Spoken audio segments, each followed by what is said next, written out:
Hi, my name is Tia Cabron, and this is my presentation on the connection between little magazines, Dadaism, and Zines. So starting off at the beginning, what is a little magazine? They were small periodicals devoted to serious literary writing, art, or social theory. They're kind of out there and non-commercial, meaning that they usually featured unknown writers, the text was unconventional or experimental, or that it just violated the popular notions of moral and social behavior. These were published throughout the 1880s and throughout the 20th century. They flourished in the United States and England, but French writers also had like a similar type of access to the publication. There was 4 phases to it. In the 1890s to 1950s, it kind of served to explain literary movements, disseminate information, and encourage the acceptance of continental European culture.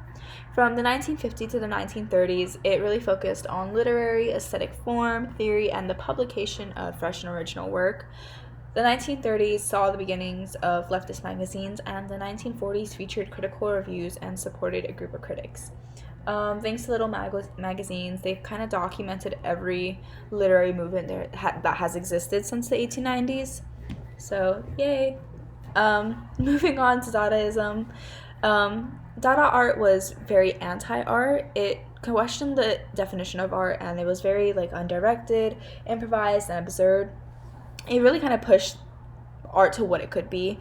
It was usually done through collages, pamphlets, literary works, and performance arts. I try to provide a good variety of examples of Dada art. So in the top right, you can see kind of this collage artwork done, but there was a lot of political and underlying messages in this.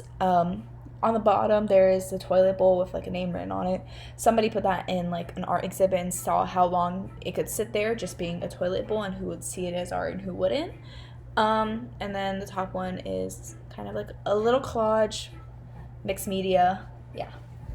But Dada art was born in Zurich, Switzerland in the 1916s, and it was basically a group of artists, writers, intellectuals that banded together against World War I, and they protested against the barbarism of the war.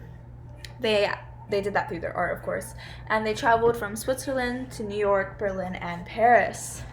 Okay, moving on. What are Zines?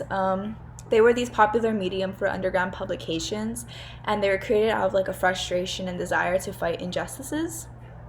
They really focused on outspoken political commentary. They had literary experimentation and heartfelt critiques of rock and roll music or the influence of drugs, and they were just very revolutionary in their layout and design.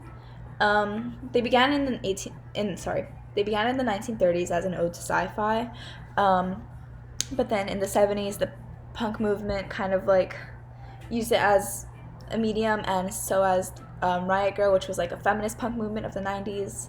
Today, Zines are used a lot for fighting racial and gender equality, political freedom, and other things like that. I provided 2 different examples. In the top left one, you can kind of see in that breakdown that it focuses on 3 kind of big news topics, but it also includes articles, reviews, comics, and poetry, and I think that's kind of a cool mix-up of subject matter to be in a Zine. Anyways, moving on to the connection between the 3.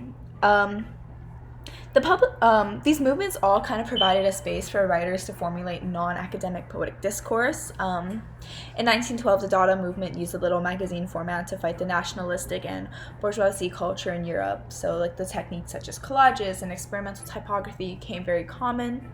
Zines also took inspiration from little magazines, so that means that they show a lot of resemblance to Dada art.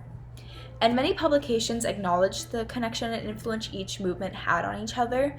In the top left, this was actually a section from a little magazine talking about Dada art, and it actually showcased different varieties of Dada artists and their work.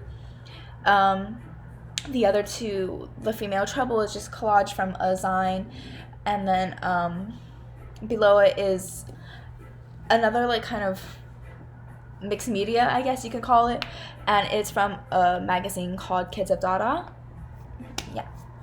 Anyways, this is my works cited. Thank you.